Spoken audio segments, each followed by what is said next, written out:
All, thanks for joining us. We'll just give a couple more minutes to allow people to join us. Really appreciate you taking the time to be with us this morning.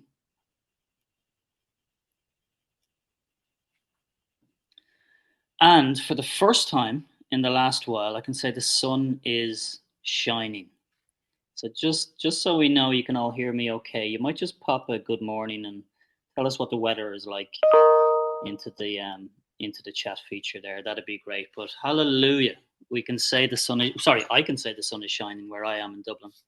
But give us a good morning into the chat and let us know you can hear us okay. It's cloudy in the south of France, Marina. Struggling to have sympathy. The sun is always shining in the south of France. Morning, Linda. Yes, it's shining brightly in Dublin.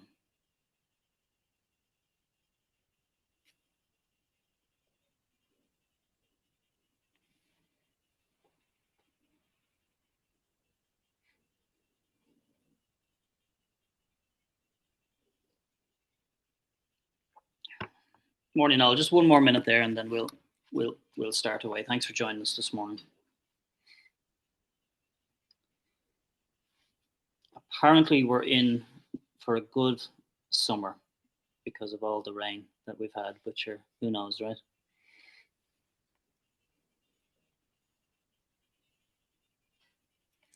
Morning, Mary Kate. Sun is doing its job in Dublin. It's interesting. Sometimes when the sun comes, the first thing we do is close the curtains because we feel like it's too bright. I think that's a very Irish thing.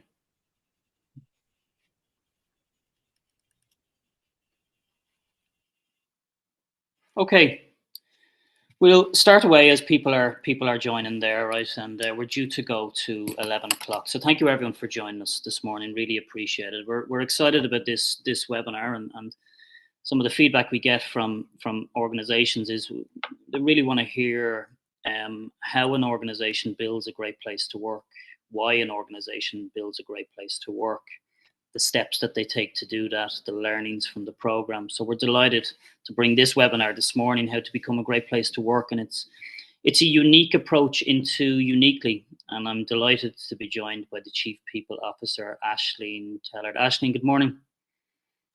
Good morning. Delighted to be here. Have you got sun where you are, Aisling? I do. I'm in Wicklow town, and the sun is, as you say, I've closed the curtains. It's streaming through so brightly here. That's fabulous, Aisling. Thanks for joining us. Good morning, Breen. We're also joined by my colleague Breen here. Morning, Cathal. Morning, everybody. Good to see you. The sun is shining and bright, just for the update. And we're all full of positivity this morning. Absolutely. That's wonderful to hear. So, just to say to everyone, anyone that's been on a webinar before, we really want to make it as conversational as possible. So please pop your questions into the Q&A. Anything that comes into your mind, that would be great if you could pop it into the Q&A function. We appreciate that. And just, I'm conscious that a lot of companies on the call are curious about the Great Place to Work program. So before I have the conversation with Aisling, I'm just going to share a few slides just to explain the program quickly so everyone has a shared understanding. So, you'll have seen the Great Place to Work recognition out there in terms of Great Place to Work certification, best workplaces. And behind all of that recognition is the Great Place to Work survey. So all our recognition comes from the Great Place to Work survey, which is a really good employee engagement listening tool. Next year, actually, we'll be celebrating 25 years as an organization. So over time, we've built up lots of benchmarking, lots of survey data, etc., which I'll share as the call goes on. Thanks, Akshita. Yeah, and a reminder, post your questions into the Q&A. Thank you for those that have submitted questions already. We appreciate it. And we'll try and make it as interactive as possible.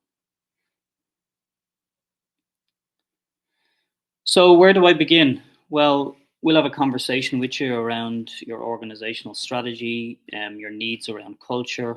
From that, then we'll frame the program for you.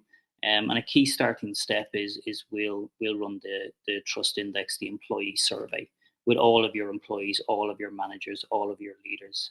We're very fortunate to have a great customer success team that'll project manage you through that program. In addition to the survey, there's a culture brief to complete, which will take about an hour. It's an Excel file in terms of your key demographics and things like that. So the survey, the culture brief, typically leave the survey open for 2 weeks, and about 3 to 4 weeks after the survey closes, we will go back into your organization, into the leadership team.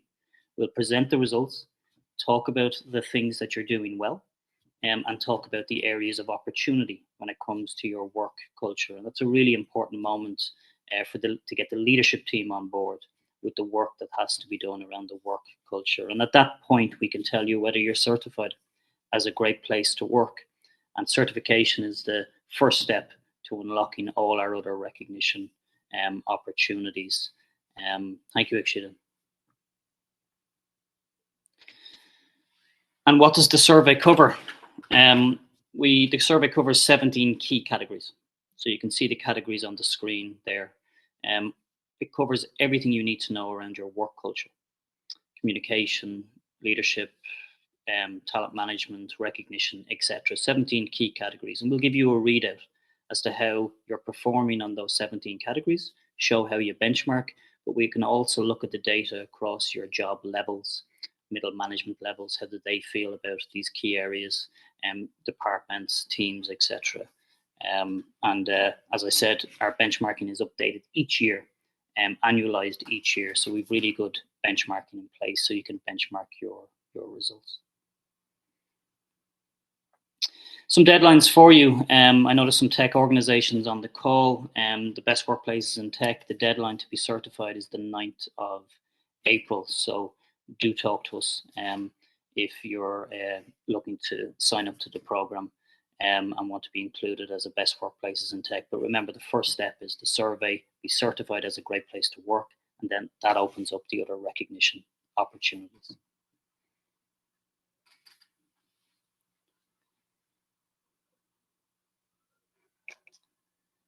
Thank you, Ikshita. So we'll have one quick quiz that we're going to take, and also a poll as the conversation is going on. And just a reminder, pop your questions into the Q&A function, please. Now, I'm going to leave that on the screen just for 2 minutes. So if people want to take out their phones, they can scan the QR code, and that'll take you to a really quick quiz around your own workplace. And it'd be great if you can complete those questions. And I think that'll be useful as we're talking to Ashley, and just as you understand your own workplace. So we'll leave it there for a couple of minutes just for you to scan that QR code and take that quick survey. Ashley, you already know the answer to these questions from your workplace point of view, so you're okay for that? I am indeed, yeah. We have the deep dives on all the data. That's great.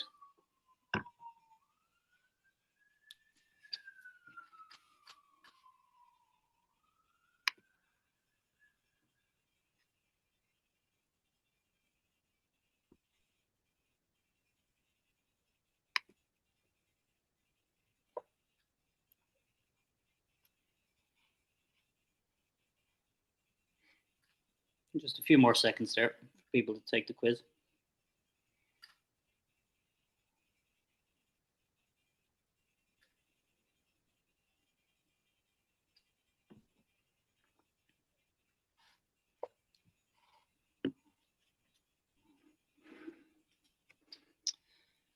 Once you take that, then you'll receive the results.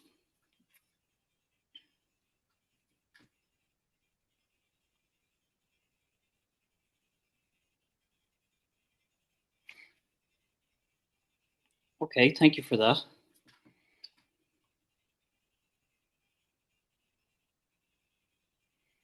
So what results did you get after the quiz? Your organization is laying the groundwork for success. Your organization needs guidance and support to become a great workplace, or your organization is on the right track for certification. So what results did you get after the quiz? Your organization is laying the groundwork for success. Your organization needs guidance and support to become a great workplace. Your organization is on the right track for certification.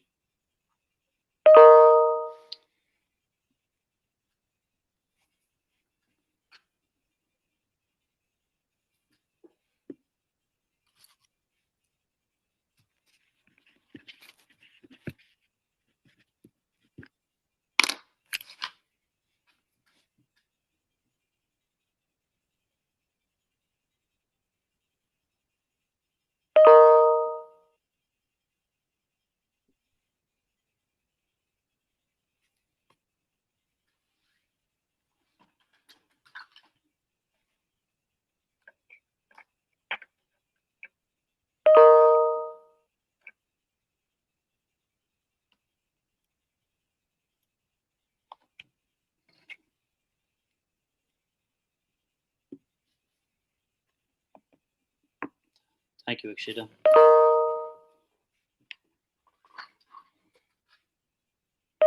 Okay, 50% of people, your organization is on the right track for certification. Your organization needs guidance and support to become a great workplace, 25%, and your organization is laying the groundwork for success, 25%. And just a reminder to everyone, this program is going to support you around building a great culture and also gives you those recognition opportunities for your employer brand. So it's a 2-in-1 program.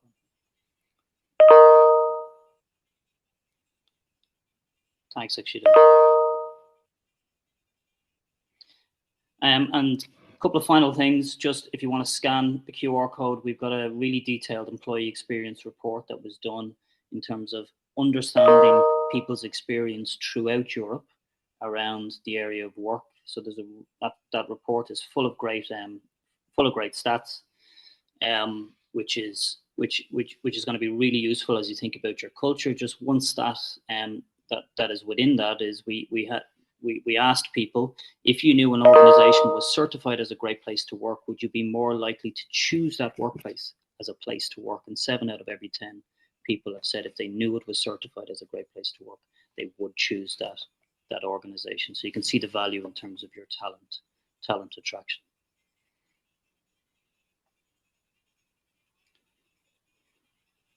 And finally, before we have the chat with Aisling, 2 more QR codes for you. We're working hard on your QR codes here this morning. Best workplaces in Ireland came out in week 3 of February.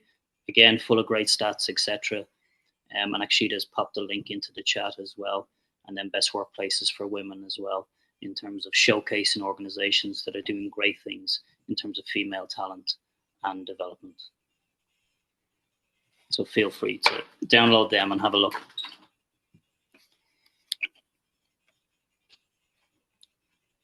Thank you, Akshita. So now on to the important bit, the conversation with Aisling. Aisling, thanks a lot for joining us. We really appreciate your time around this. And maybe to kick off the conversation, just some background in terms of your own career. I know we met many years ago. We won't say how long. Many years ago with another organization, and some insights around the Uniquely organization and who they are. Yeah, sure. So I'm the Chief People Officer of Uniquely. Touch of imposter syndrome here today because I'm actually relatively new to Uniquely. I only started with them in September. So this great place to work journey, I'm representing Conor Doulahan's work here today and the leadership team in Uniquely, and I hope I do it justice. But as you say, I have a long track record with Great Place to Work. I think I started interacting with you back in the SAP days, if I'm not wrong, which, are we going back 20 years now? And then we were on a great journey with O2. Actually, it's one of the reasons I moved to O2 was because they were winning Best Place to Work. And I think in SAP, we were top 20 or something, but we weren't winning. And I was like, what are they doing? How are they winning it? So I think that's why I joined O2. And then we went on an incredible journey of continuing to top the polls on Great Place to Work with O2. So so I know you this long time, Cathal. That is a long time, Aisling. That is a long time. But we've had a great journey, and in terms of Uniquely now, your current role, just for everyone, who are Uniquely? What do you do? What sort of talent are you looking to retain and attract? Yeah, so Uniquely are Ireland's best kept secret, I think, because they are BPO outsourcing. So the chances are you have interacted with Uniquely without knowing it. There's our CEO on the right. He founded it back in 2006. It's a great Irish business that has spread into the UK. So there's about 5 sites across Ireland and the UK. And as you can see, we do like to pick up the odd award. But if you see the clients on our next slide, chances are you have talked to us if you signed up for a bill, or if you had a problem with your bill, you were probably talking to us, or we were probably calling you about some offers or promotions, or indeed we might even show up at your door asking if you'd like to sign up with Sky or other utilities. So chances are you've interacted with our people. They are picking up the phones to the customers. They're also doing outbound work on behalf of these clients to their customers. And we have the field sales organization. So basically all aspects of marketing, and customer engagement. So you can imagine the profile of people we have. They're people who need a lot of resilience to deal with endless client calls or to be out in the wet and the cold. Not today. They'll be happy to see the sunshine, knocking on doors, and signing customers up to various utilities and organizations and financial organizations, different types of organizations. So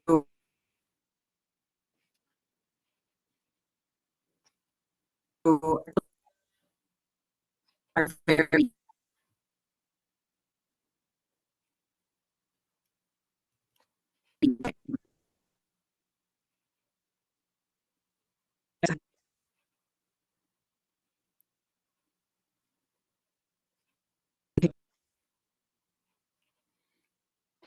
Aisling, just apologies there. I think there's something with your connection.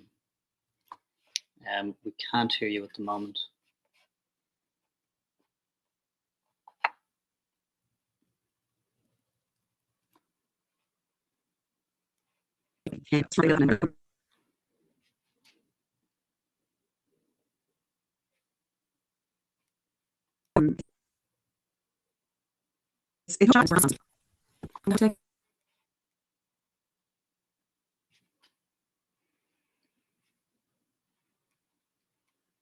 Aisling, can you hear us okay?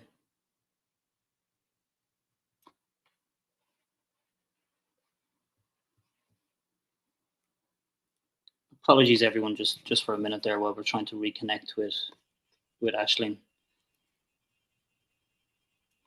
My apologies. I don't know what happened. My internet just seemed to stall on me. Apologies for that. Aisling, that's no problem. No problem. The joys of technology, huh? Yeah. We lost you there just around, I think you were talking about the customers that you have. Yeah, so these are a snapshot of, thanks, Marina. These are a snapshot back of some of the clients that we service. So chances are you have interacted with our people because we support their clients in either supporting them with inbound or outbound activities. So we'll take the calls if you have a problem with your bill, or if you have a challenge that of signing up for one of these organizations or exiting one of these organizations, you're probably talking to our people. Or indeed, we might be knocking on your door and getting you to sign up to one of these organizations. So yeah, it's all aspects of field sales, customer engagement, both inbound and outbound work, and administrative processing. One of the things you shared there, Aisling, is the importance of resilience. So how do you think about the culture when it comes to sort of your people need to be resilient? So is there unique aspects to the culture that you think about? There is. We live by 3 core values. It's like we call it the TIE model. So it's teamwork. So there's a huge amount of collaboration. You can't get through a day in this organization without sort of high levels of collaboration. Inspiring is the I. And it is a pretty inspiring place. It's one of the reasons I really wanted to work to Uniquely. When you walk in those doors in the engagement centre in Dundalk, there's just this incredible atmosphere. Like everybody smiles at you. It's a really uplifting, inspiring culture. And then E is for excellence. They really do keep high standards. And it's extraordinary, really, because these people are, even though a lot of our folks won't ever meet the clients in person, some of them will through field sales, but a lot of them will just be on phones or so on. They're still spruced up and ready to go, very client facing in their ways, even down to how they dress. So it's really, they really live by those 3 core values: teamwork, inspiring, and excellence. And it shines through. You feel it the minute you walk in the door. So it's a unique culture. It's not just in name only. It genuinely is very unique. It's brilliant, Aisling, and we can hear you loud and clear now, right? I'm going to share one comment, right? That when your people took the survey, right, we got 167 responses. We got 112 comments from your people. What makes Uniquely a great place to work? And one of the comments that we got back was the people are most definitely what make this company a great place to work. There is a great energy. Managers are always accessible and encourage self-expression. People are encouraged to look at their career path and take on extra roles and responsibilities. I thought that was a really great comment that we got back from your people, and which is directly from their voice, right? Which is great to see. We're going to move into kind of the survey element of your journey, but just before we do that, we might have a quick poll for people on the call, if that's all right. So, do you currently have an employee engagement survey? Yes or no?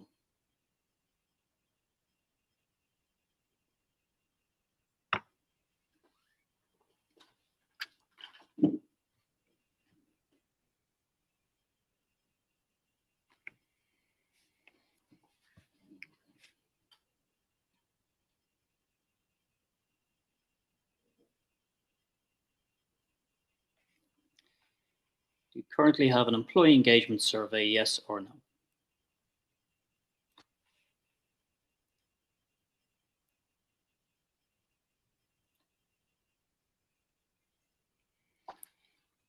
Okay, 58% of people do have an employee engagement survey, and 42% of people don't have an employee engagement survey. So certainly, as I said, the survey is a key element of the Great Place to Work program, and don't worry if you already do one as well. We work with lots of customers where they would do two surveys, their own engagement survey and ours, or sometimes they migrate to the Great Place to Work survey, which is great.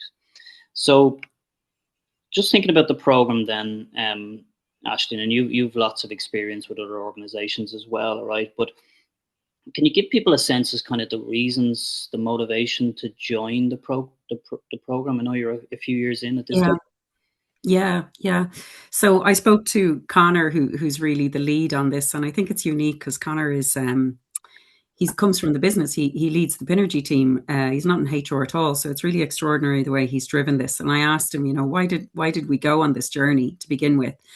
And there was a couple of things. One feel familiar, and then others gave me a bit of a giggle. But the first thing is we genuinely are a people business, and I know everybody says that, but we're not pushing a product or a platform, or we're not selling a piece of product. We're basically offer the skills, capabilities, and experience of our people. So it's genuinely all about the people in Uniquely, and we wanted to really know if we were getting it right. And there's this lovely sense every time you talk to the leadership team and Uniquely, and this goes right through to the roles that would be more unexpected, like the CFO role or the CEO role. They're very invested in doing the right thing. They don't want to just do things for the sake of doing things because everyone else is doing things. They really want to do the right thing by their people. So prioritize the things that really do matter to them. The other thing made me smile because Connor was saying, "Oh, well, we were looking at all these other people winning, and we were like, but we're better than them." Like, so that element of competition, the competitive spirit came out, and that sense of, we want to know that we're better than them because we think we are, but we want some validation and some objectivity around this to make sure that we are. And then the other thing I think, which is really relevant for everybody, is the expertise that you get in Great Place to Work. And, everybody can run a survey, cheap and cheerful. You can set up a Survey Monkey. But Great Place to Work survey is so objective. You do this every day. You know exactly what questions should be asked. You understand the benchmarks and you understand the journey to being a great place to work. And you're very invested in that journey. And it feels like such a partnership. It's not just like you guys go in, do a survey and come out again. You're very invested in getting us to become the ultimate great place to work, and having a partner who's like-minded and who wants that journey with us has been really powerful.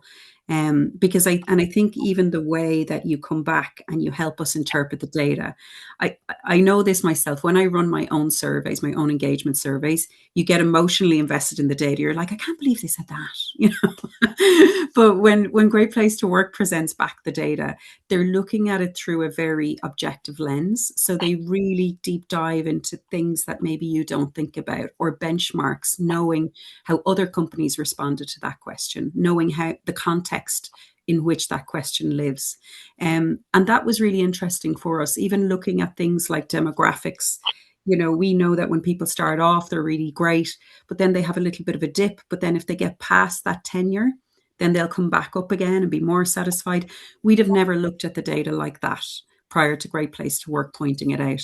So I think that expertise that you guys bring was a big part of, why it's important to partner on this journey rather than just try and do it all yourself. So they were kind of the 4 leading reasons we went down this road. Appreciate that, Aisling. And the partnership piece is very important to us. We want to work with organizations that are committed to the data, the survey results, and committed to the idea of improvement, right? Because it's the right thing to do for business, and it's the right thing to do for the people. Just on the doing the right thing piece, that interests me. Aisling, any specific examples of where a decision is made that is the right thing for the people? Because sometimes these decisions can be hard to make, right, and get right. They are. And every time you make a people decision, because you're impacting every single person in the organization, they tend to be expensive decisions to make. This is not a high margin business. It's like, so when you're making your investments, you've got to make sure that they're the right ones. So yeah, doing the right thing was so important for us because we wanted to make sure we were hitting up the areas that people genuinely cared about. Like you can look at all of these initiatives, people initiatives, and I've been in HR all my career, and or some aspect of HR. I went off to be a CEO for a while, but the HR career, I can say it about us. We can be a bit faddish. We can bring things in and out of the people agenda and go, oh yeah, that seemed like a great idea in the 90s, but actually we completely debunked that myth by the 2000s. So you can end up doing an awful lot of things and buying the pool tables and, doing the ice cream Fridays and all these sorts of nice faddish little things. But are they the things that people genuinely want and genuinely care about? So for us, it was really important that we were hitting up the things that people genuinely cared about. And we could only know that through the objectivity of the survey and the analysis of the data to really go after it. But you mentioned the comments earlier, and I read every single one of those comments right back from the 2024 reports, because I think the comments give you such insight into real life on the ground floor and what it's really like to live in these roles and to be in this company.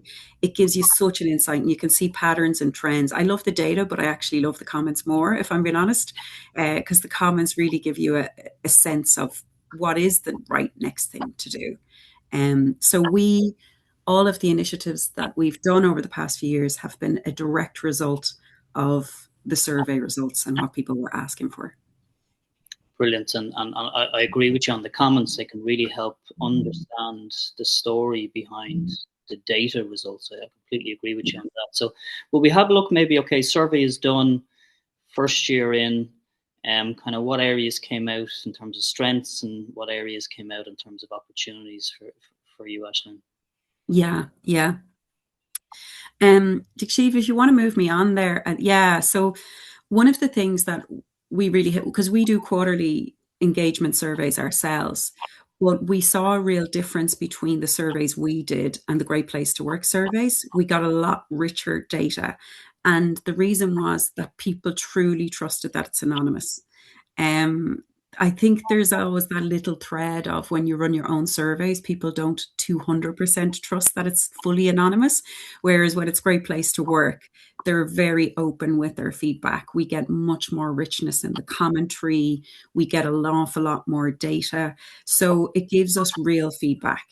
And we noticed a big difference when we started with Great Place to Work versus our own engagement surveys. The other thing that we probably hadn't considered, but it was a real benefit, was, the jobs our people do, they're tough jobs. It's not easy to take 10 phone calls and be screamed at by a customer because their bill is wrong, or it's not easy to go out in the rain and knock on 10 doors where people don't really want to see a sales guy at the other side of the door. So they're tough jobs. And managing those people can be tough because they have bad days. And you have to keep these people going. So where leaders were getting it right and were getting really positive feedback, gave them such a boost. like the leaders just loved seeing that data, loved seeing that people were appreciative of them as leaders and that what they did really made a difference. So it was really, really good. And that was kind of an unexpected benefit of how proud leaders were when they got the right results. And for the leaders who didn't get the right results, it was a bit of a push in the right direction too, to go, okay, you do need to up your game. Your team isn't happy. There's things that you need to do to rectify that. We saw real gaps in areas that we had gone backwards in. So for a period of time, our learning and development resources weren't as strong as they needed to be. And that led to a whole revamp of the learning team and a big double down and a big focus on learning for us. So that was a big, it's a big kind of, do we want to say it's a bit of a kick in the ass, right? You get these results and you go, shoot, it has kind of, we have slipped in these areas. So it is time to rectify it. So that was a big learning for us. I think the other learning was just that expertise that Great Place to Work people brought in and the way they looked at your data, the way they thought about your data, the way they understood what other people had done on the journey, because you're not so unique. I know we are unique because we're uniquely, but there's a lot of people who share the same problems as you do with their people. There's a lot of people who've been in your shoes. There's a lot of people who've had to motivate people in customer facing roles, and you can learn from that network of people. And the Great Place to Work have access to that network and understand all of the initiatives that these people are doing. So they had great advice to give us on the way. And just networking with that like-minded community, there is interaction points where you get to meet the other companies who are trying to be a great place to work. And it's lovely to be in that community and to meet people who are like-minded and want to be progressive. And it's just a nice gang and a nice group of people to be in. There's something very rich and warm, particularly when you're in HR, of having a network of like-minded professionals who are trying to achieve something similar to what you're trying to achieve, which is to be a genuinely great place to work. And I think pride is such a huge thing. We're big believers in pride in the organization. Like, we always believe that if people have pride in where they work and who they are and what they do, then they will keep up the standards of excellence that we expect from them, So when we won, the accolades of being a great place to work, or, being a great place for women to work, people were genuinely proud of that. Not just the leadership team, but the actual folks on the ground, kind of. And you can see it when you walk into the offices, like the stickers of being a great place to work are everywhere. So there's a real sense of pride in this is who we are as an organization. The other things then very quickly is, we hire a lot because we're a growing company. So we're constantly hiring. And, when we talk to candidates, they'll often bring it up. They're like, oh, we want to work for you because you are a great place to work. I've seen that, that's a great point of pride for us that the candidates are coming to us because of that. And then finally, I'd say, it gave us real confidence that we were addressing the right things. I think when you're in HR, sometimes you're in the dark. You can try and, instigate various initiatives. And I'm a great woman for a project. I love a good project. So I'll constantly be finding new projects in HR.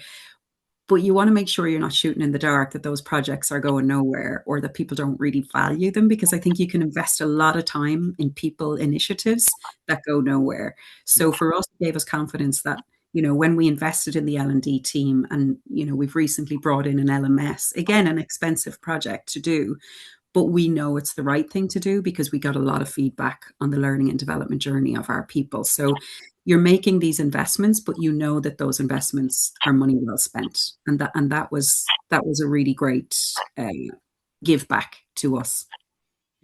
And because when you're making an investment based off the survey data, the employee voice, then it's going to be valued, I guess. Just one of the areas you talked about there is really interesting, around the leaders and leaders being able to see their team results. Because as leaders, we all have blind spots, right? And sometimes it's really good to get the data back. And in every organization, there's high trust and there's low trust leaders. It's as you know from your work over the years, it's there within every organization. But How do you handle then, let's say, when a team trust is a little bit lower than what you would like to see? How do you handle that conversation and kind of move into an improvement plan? Yeah, yeah. It's always a tough thing for a manager to get back those results. And there's usually a sense of shock with that manager. Like they're not expecting it a lot of the time. And they can get quite upset about it because I think it's the shock. They hadn't realized that the people who worked for them were unhappy. Um, but usually it's a case of the leader just showing up in front of the team and going, look, I hear you. Let's have a coffee morning. Let's talk about this. Let's deep dive into where we can improve. And then we do formal action plans that come out of that. So we deep dive a focus group with the employees, and HR would sometimes help with this as well. And make sure that there's a really strong action plan coming out of it. And it's not to have like 10 actions. It's like picking the 2 or 3 things that are genuinely going to make a difference. The things that really, and sometimes it's not always about what the manager themselves are doing. Sometimes it's about the way the work is organized or the tools that they need to do the work, or so it can be very simple fixes in the end. Actually, it doesn't always have to cost a load of money, or it can be something simple as making time for certain topics at team meetings, or doing coffee mornings, or when they're under pressure, having moments of breakouts. So it's those little things actually that can make an enormous difference. But I think once you allow the data to give your employees some voice, but then follow up with a little bit of focus and hearing from the employees firsthand and getting the employees engaged in the solution setting as well, because I think that gives them a sense of realism, because sometimes employees will ask for things that maybe aren't affordable or aren't easy to pull off, or maybe it's a client request and you can't change the way the client wants something done. But it's bringing employees on that journey of what we can and can't do to help make this a better place for you. And I think once the employees are engaged and involved, and particularly involved in creating the solution, they'll be very bought into it, and you'll see a rise in results in the next survey. That's great, Aisling. I'll share one survey result because I know you're too modest to share it. So management trusts people to do a good job without watching over their shoulders. And 87% of your people are in agreement with that question, which is a terrific stat in terms of, and goes to the heart of the trust piece and trust in leaders. Let's have a look at some of the specific areas then, the actions that you took, the impact areas, Aisling, from the survey data. Yeah, yeah. So there's been there's been a lot of initiatives over the years to come out as a response to the survey data, because we will always kind of create initiatives on the basis of you said, so we're going to do this to accommodate it. So firstly, the impact is knowing our strengths and weaknesses, and the strengths are, like you say, like the trust. I remember when I first saw those scores, I was like, whoa. And I'd been in No2 where we'd won best company to work for, and even I was taken aback with some of the high scoring areas, and how quickly they got those high scores. So there was a lovely sense of pride of, and it's good to know your strengths and double down on those strengths. So there was great scores around understanding the strategy in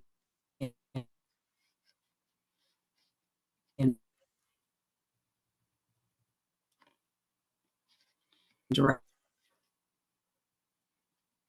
Ashley, if you can hear me okay, we've just lost you there again.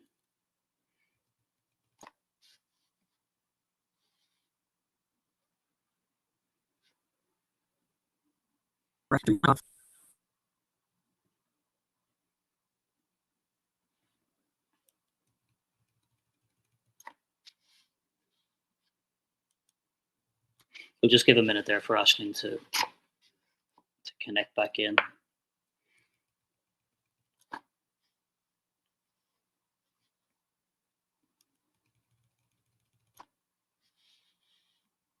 Hi, can you hear me? Aisling, we can hear you now. Can you hear us, Aisling?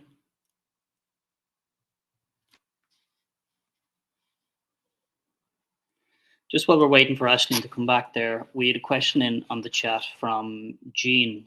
Breen, do you want to take that question? Sure, absolutely. Thanks, Cathal.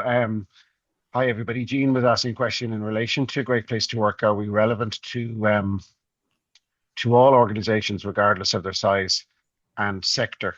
So, yes, we are. We are relevant. I suppose when Great Place to work with organizations, there's really four areas that we help organizations along their path. So, depending on the growth curve of the organization, some will be more relevant than the others. But obviously, I suppose talent attraction is a clear and obvious one. Then, importantly, as you grow, retention is vital, and the cost of reducing any regretted loss is important to the organization.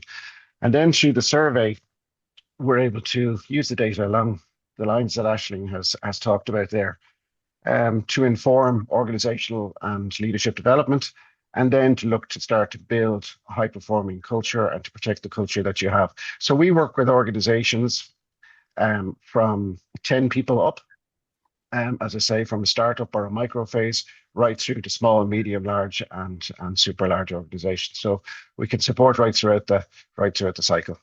I hope that's helpful. Thanks for that, Brian, and thanks, Jean, for the question. Aisling, we have you back in there. Apologies, we lost you there for a couple of minutes.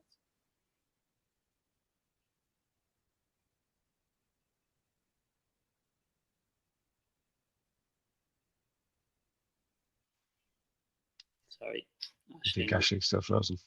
Aisling is frozen there. Brian, we have a question in around how to position the program for somebody that's looking to start the program. Any thoughts on that? So in terms of positioning the program, interesting question.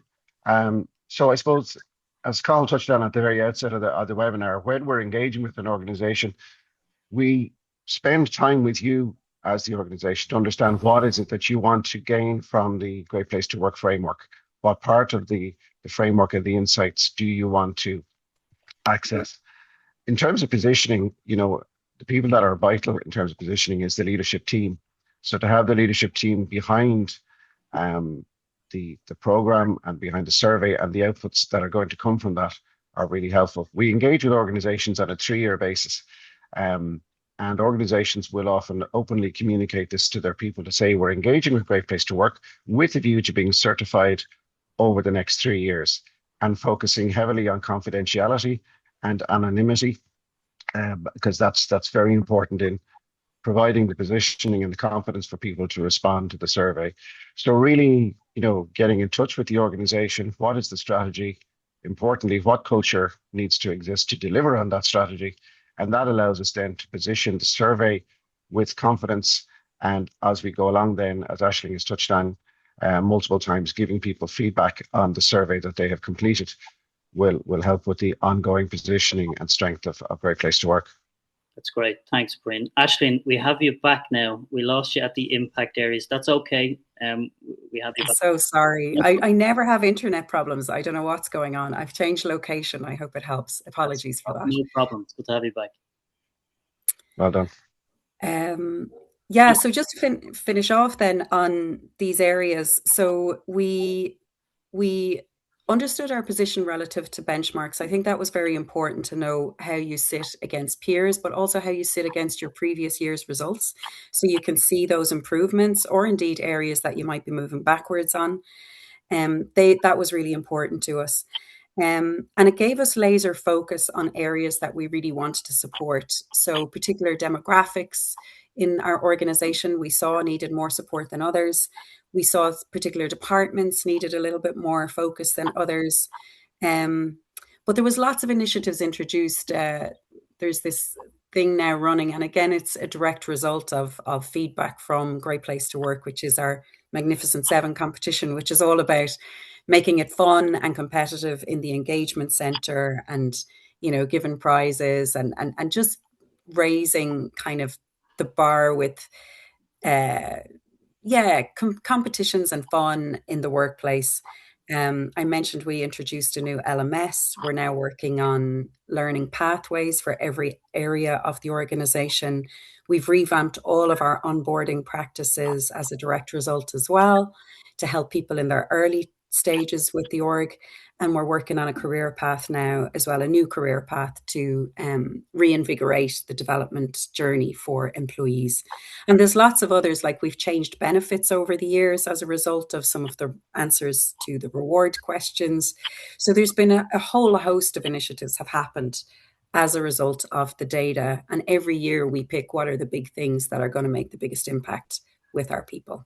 It's great, Ashley. And you mentioned earlier on that we can look at the data in terms of years of service, so that newer talent. What were the specific changes you made to the onboarding program, Ashley? Yeah, so we used to have like a 5 day onboarding program, which was like 5 day classroom.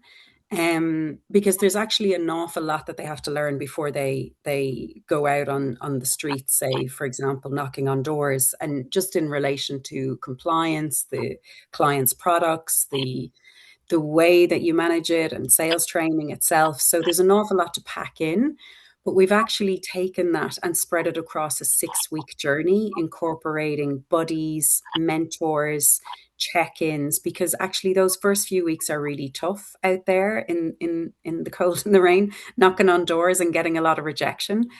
So learning the resilience and having somebody to talk to throughout that period is a big part of helping them along. And then we've integrated kind of more LMS content as well as classroom training.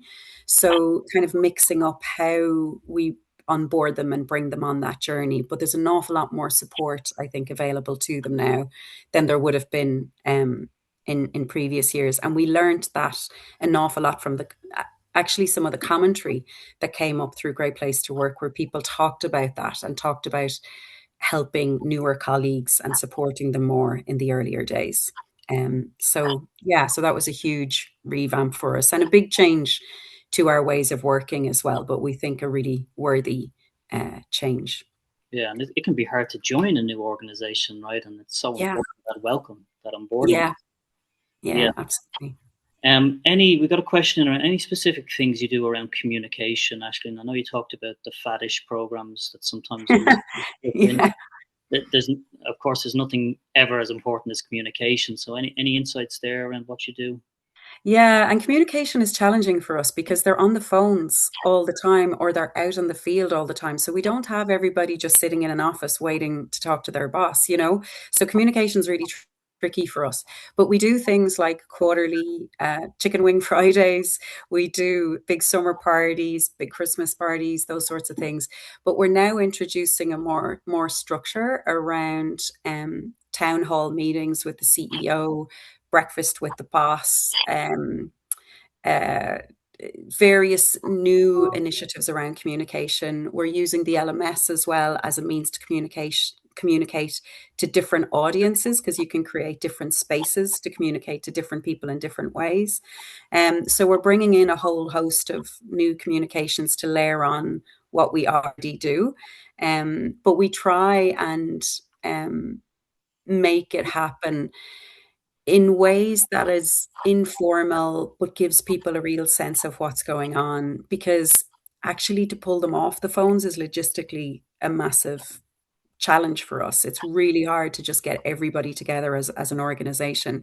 So sometimes we have to split it up and slice and dice, but we're trying to bring us together as a whole across the UK sites and the Irish sites as one company a bit more now, so people can feel the joint up reality of our organization. So yeah, bringing in lots of new initiatives around that. That's great. And another stat from your survey was this organization will act on the results of the survey, and 81% of people in agreement with that question, right? Which shows you the belief that there will be follow-up. We have a question in around team action plans. Do you support the teams to put that action plan together, Ashleen, when they have the results, or how does that work? Yes, yeah. So we deep dive into the team's results, and the team leaders themselves or the managers themselves actually will drive those action plans, but HR can support where it's needed. And particularly in focus areas where maybe they need a little bit of extra help, like where we see the results have dipped or need a little bit more focus, we can deep dive into those areas. We have one particular team at the moment where we're deep diving in and supporting them with a whole range of outcomes for that team. So yeah, there's support ongoing. I mean, I think, there's you do have to set the time aside to be able to do something about the results. It's not just about getting the results, but actually driving forward. And it doesn't have to be like 10 actions. I think you have to pick the one or two things that are going to move the dial for people.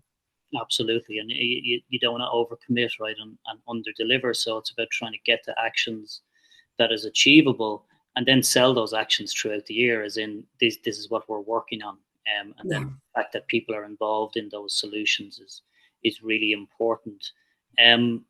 Where to next? Like, what's your thoughts around the culture, kind of from now into the future? Yeah, well, we're a pretty ambitious team. You'll have seen from the collection of awards earlier that we do like to win an award. So look, our big goal is to be top of the pile for this in the future. We don't know when we can hit that, but our big driving force is to be the best place to work in Ireland, and that's not just for Ireland and UK actually. That's not just for because we love an award, but genuinely there's a real belief among the leadership team that if we do the right thing by people, you know, good business will follow, you know. So it's a real desire to actually have a great place to work, somewhere that people are really proud to come into and really proud to talk about, and the kind of place that they can go home and talk to their family and friends about in the best possible way, with some pride. So yeah, it's a real push, and I think that's why I love Uniquely is there's a real genuine drive toward becoming that number one place to work. So we'd love to see ourselves on that stage one day, Cathal, picking up the big prize. Yeah, and it's an authentic number one because it's based off the survey results and it's based off the work that you're doing around improving your culture. Lorraine is launching the survey in a couple of weeks within her company, looking for advice around how to encourage response rate and participation. How do you position it? Yeah, so we do a big sort of communication effort around it. There's a countdown to the survey coming. There's a launch. We're really clear about this is, you know, going to drive actions. It's your culture. It's your results, and that will drive further action in the organization. So we communicate heavily. It's brought into all the team meetings, and some teams actually do it at the same time together. So yeah, big communication efforts I would recommend to get everybody on board to doing it and being really clear that you're going to do something with the results. Very good. And I know, Lorraine, it's kind of year 2 in the program, so it's important that people have seen the action plan and they feel part of it and they can see that there's progress towards improvement. That piece is important, Lorraine. Aisling, just kind of wrapping up, you mentioned about people mentioning the being a great place to work at the interview stage. How does that show up, or how do you experience that? Yeah, so when people come in for interview, and we have 2 screens, so they'll either mention it on the phone interview that they've looked us up and they see that we're a best company to work for, or they'll actually come into our offices and they'll see the best company to work for branding all over the place. But it's usually one of the reasons they want to join. So, you know, you ask somebody, why do you think you want to work for us here at Uniquely? And they'll usually raise it in some shape or form. Well, I know that you're a great place to work, so I want to come in and experience that. And that's a big pull for us because, you know, we're always recruiting, and these people are like gold dust, finding people who are customer focused and customer facing and can come in with a smile on their face every day. They're, you know, it's important to us that we find people going to fit that culture and add to the culture as well. So yeah, it's been a really important thing for us. That's great. And final thoughts, maybe advice for people who are considering the program. Maybe they're trying to convince their leadership team of the value. Any final thoughts on that, Aisling?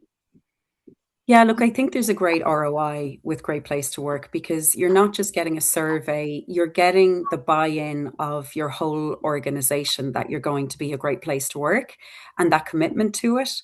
And it pulls leaders in to thinking about the people agenda topic seriously as well. So it's a really valuable tool to use to make sure that you are invested in doing the right things for your people. So I wouldn't hesitate. It's a great community to be part of. It's a great network to have. It's a great night out when you're at the awards show. It's really fun. We spent our evening dancing away to Whitfield just a few weeks ago, and we ball. But it's lovely to be surrounded by like-minded people who are on the same journey as you. So I wouldn't hesitate. It's really worthwhile, and you'll get your ROI back from employees being engaged and happy and performing at a higher level for you. That's brilliant, Aisling. Thank you for that. Actually, we might just have a quick look at the brand activation slides. So we were talking about their use of the brand and attracting talent, and Aisling, you talked about the importance of building that internal pride, right? And we just have some visuals here around how other organizations have used the brand internally to build that pride, and you then build advocates in terms of people happy to talk about the organization as a great place to work on their social media, etc., which can help the talent attraction piece. But we very much see that it's a brand that people want to get photos taken with and get behind. And then externally, in terms of that talent attraction piece, again, here's some examples of how organizations use the brand externally when they're job postings, when they're out there looking to promote the corporate brand. Again, you can see visuals of the use of logo, and part of the guidance we'll give alongside the guidance we'll give around your culture and your survey data is we'll also give you guidance around how to use the brand for maximum value in terms of talent attraction. Aisling, I just want to say, it's been great working with you over the years, from SAP to O2 to Telefonica and now with Uniquely. And your organization is very, very lucky to have you in Uniquely in terms of your approach to building a great place to work. And thank you very much for your partnership. It's really appreciated. So thanks for joining us, Aisling, this morning. No, thank you. Thank you for all the work that you guys do for us as well. It's much appreciated. And apologies for all my network problems. That's no problem at all. No problem at all. We're finishing on a positive, right? So thank you, everyone, for joining us this morning. We'll send out the recording. Thank you, Breen, and of course, thank you to all the team. Thanks, Aisling, for setting up this call. Thank you. Hope everyone enjoys the sunshine.